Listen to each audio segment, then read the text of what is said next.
मी अटॅकचं patient आहे, माझा जीव गुदमडतंय, मला घाम यायला लागलाय, जीव घाबरट व्हायला लागली मला. आणि मॅडम काही गाडी चालवत नाही, लवकर सुरू करत नाही. 1 तास झाला मी इथं थांबलेला आहोत.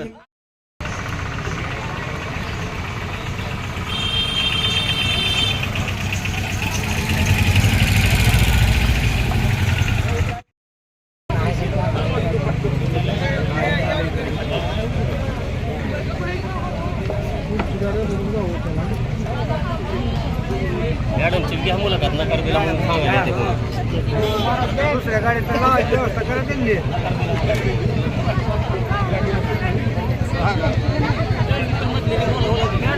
तिकिटाचं हे करून घ्या आधी. मला घ्यायला घ्यायला म्हणलं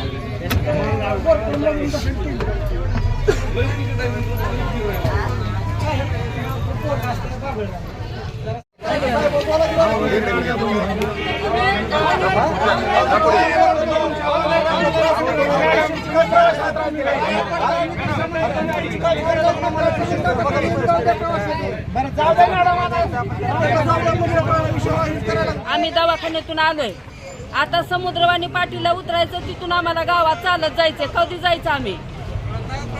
गाडी कुणी अडवली नेमकी? गावकऱ्यांनी अडवली का मॅडमनी थांबवली? कुणी थांबविले काय माहित नाही आम्हाला. हो का आम्ही प्रवासी आहेत.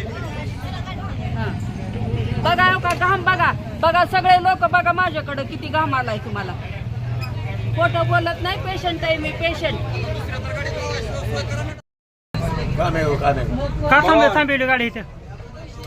काय झालं काय माहिती नाही आपल्याला. बघण्यात आली होतं. कशामुळे नेमकं? उरलेले पैसे द्यायचे होते असं काहीतरी झालं. हा, पुढे काय झालं काय कळालंच नाही. पण किती वेळ झालं थांबला? थांबायला अर्धा तास झाले. काय झालं नेमकं? ते मॅडम रस्त्याने बी सगळ्यांना तिकिटासाठी पैशासाठी चिडचिड करत होते. मी मला पैसे मागितले, 22 रुपये चिल्लर मागितले. मी म्हटलं माझ्याकडे चिल्लर नाही, मी ऑनलाईन करते. तर ऑनलाईनला उशीर लागतो म्हणे. आता मी म्हटलं मग 100 रुपये दिले. 100 रुपये दिल्यानंतर माझ्या पायावर पाय असं ढकलून गेली पलीकडे तिकीट घ्यायला दुसऱ्याला द्यायला. आणि नंतर मी माझ्या भावाला फोन केला आणि सांगितलं की 22 रुपये घेऊन तिथं स्टँडवर थांब, मी येते, गाडी थांबत नाही जास्त वेळ. 100 रुपये दिले, आपल्याला 22 रुपये द्यायचे आणि त्याच्याकडून 100 रुपये घ्यायचे. माझा भाऊ घेत होता तेवढे. तिला घेतले, त्याला असं हे करून म्हणे खाली उतर म्हणे, पैसे झालं तुझं काम म्हणे, खाली उतर. आणि माधरचोद म्हणून शिव्या देऊ लागली, असे घाटघाट शिव्या देऊ लागली.